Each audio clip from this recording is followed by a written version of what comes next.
पश्चिम बंगाल की ममता बनर्जी सरकार एक बार फिर भ्रष्टाचार के गंभीर आरोपों के घेरे में आ गई है। भारतीय जनता पार्टी के राष्ट्रीय प्रवक्ता डॉक्टर के शर्मा ने मालदा जिले के बाढ़ पीड़ितों को दी जाने वाली राहत राशि में बड़े पैमाने पर अनियमितताओं और भ्रष्टाचार का आरोप लगाया है। भाजपा मुख्यालय नई दिल्ली में आयोजित एक महत्वपूर्ण पत्रकार वार्ता के दौरान डॉक्टर शर्मा ने विस्तार से बताया कि किस तरह आपदा की घड़ी में जरूरतमंदों के हक की राशि को सरकार और उसके सहयोगियों द्वारा कथित रूप से लूटा गया। उन्होंने इसे न केवल प्रशासनिक विफलता बताया बल्कि गरीब और पीड़ित जनता के साथ किया गया गंभीर विश्वासघात भी करार दिया। आइए सुनते हैं क्या कहते हैं भाजपा के राष्ट्रीय प्रवक्ता डॉक्टर के शर्मा। पश्चिम बंगाल के ममता बनर्जी सरकार के जिनकी रोज घोटाले और भ्रष्टाचार के नए नए कारनामे रोज सामने आ रहे हैं, उसमें से एक भ्रष्टाचार के मामले पर जो महत्वपूर्ण तथ्य हैं जो सामने आए हैं, मैं उस पर अपनी बात आज रखूंगा। ये तो पश्चिम बंगाल की ममता सरकार के बाढ़ पीड़ितों के मुआवजे जो वितरित वहां किए गए मालदा जिले के अंतर्गत, उसके संदर्भ में घोटाले की वहां पर कई आवेदन हाई कोर्ट में सबमिट हुए थे। हाई कोर्ट ने सीएजी से उसकी जांच कर रिपोर्ट पेश करने को कहा। जो रिपोर्ट हाई कोर्ट में सीएजी ने रखा, उसके कुछ तथ्य समाचार पत्रों में बाहर आए। मैं उन तथ्यों के आधार पर यह कह सकता हूं कि पश्चिम बंगाल के ममता बनर्जी सरकार पूरी तरह से भ्रष्टाचार में डूबी हुई है। ये जो बाढ़ पीड़ितों का मुआवजा था, इसकी जो ममता सरकार के अंतर्गत जिस तरह से लूट हुई, जिस ढंग से उसकी बंदर बांट की गई, जितने अव्यवहारिक तौर से उसकी लूट हुई है और अमानवीय तौर से भी मैं कहूंगा, क्योंकि यह बाढ़ पीड़ितों का मुआवजा था और उस पे इतना व्यापक लगभग 100 करोड़ का भ्रष्टाचार सामने आया है। यह बहुत ही शर्मनाक है, बहुत ही दुखद है कि बाढ़ पीड़ित जो पहले से ही पूरी तरह से अपने मकान को, अपने सामान को लेकर पीड़ित हैं, उनको जो सरकारी सहायता मिलनी थी उस पे जो है भ्रष्टाचार किया गया।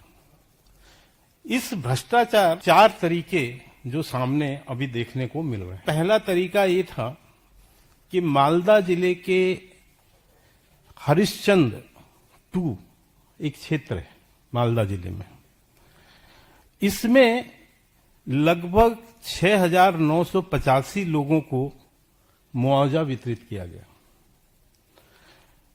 ये उनके मकानों के क्षतिग्रस्त होने पर उनको ये मुआवजा था।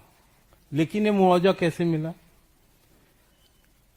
लगभग सभी लोगों को 2 बार से लेके 42 बार तक मुआवजा दिया गया है।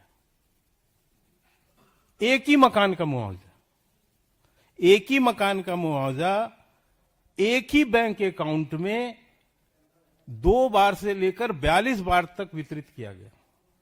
एक उदाहरण तो उसमें एक व्यक्ति को उसके एक ही मकान के लिए 42 बार दिया गया।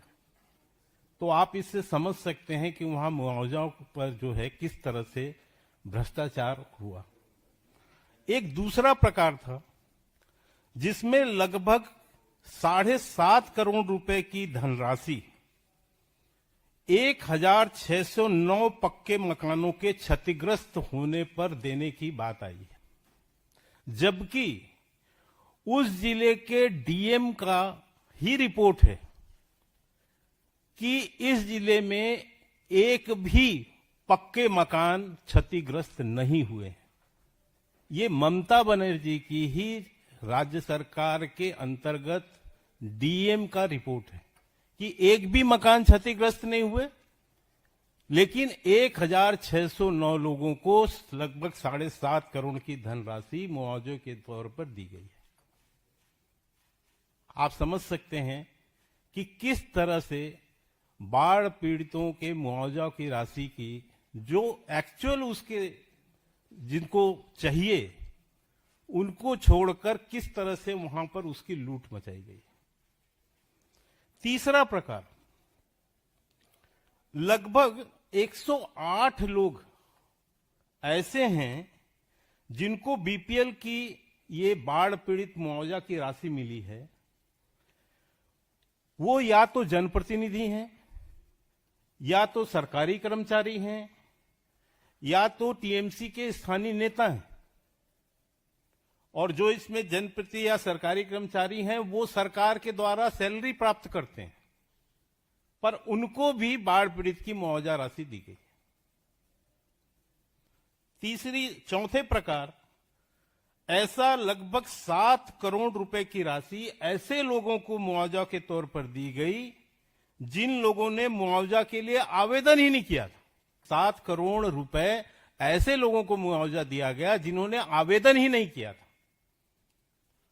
तो आप इसे समझ सकते हैं कि वर्तमान ममता बनर्जी की सरकार में किस ढंग से घोटाले हो रहे हैं और कितनी संवेदनहीनता के साथ हो रहे हैं कि बाढ़ पीड़ितों, ये गरीबों का पैसा है, ये गरीबों के लिए था।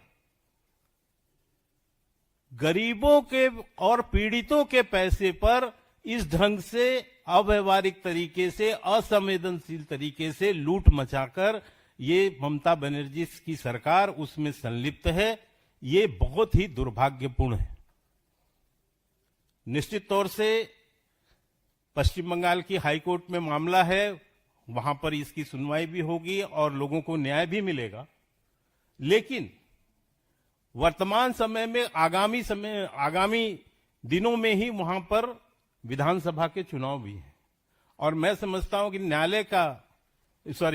आम जनता का न्यायालय सबसे बड़ा न्यायालय होता है और आम जनता इस लूट खसोट, इस भ्रष्टाचार पर अपना निर्णय अपने मतों के माध्यम से देगी और ममता सरकार आने वाले विधानसभा चुनाव में पूरी तरह से हार उनकी होगी, ऐसा मेरा विश्वास है। जनता निश्चित तौर से उनको करारा जवाब देगी।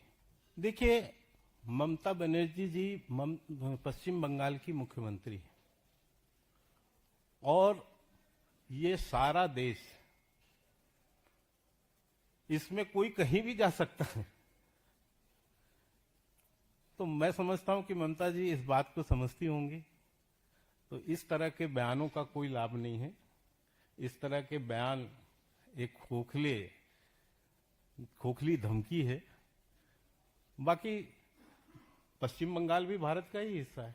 देखिए, पश्चिम बंगाल में जो भी घटनाएं पिछले वर्षों में हुई हैं, चाहे वो पुलिस पर अटैक का मामला हो, चाहे ईडी के अधिकारियों पर अटैक का मामला हो, चाहे जो भी एजेंसियां सेंट्रल की हैं उन पर, ये बहुत ही दुर्भाग्यपूर्ण है और ऐसी बातें होना किसी भी राज्य में ये शुभनीय नहीं है। और निश्चित तौर पर ये एक तरह का अति है और आने वाले समय पे जनता जो है उसका माकूल जवाब वहां देगी। दिल्ली से ब्यूरो रिपोर्ट। वीडियो आपको अच्छा लगे तो लाइक करें, सब्सक्राइब करें और बेल आइकन को दबाना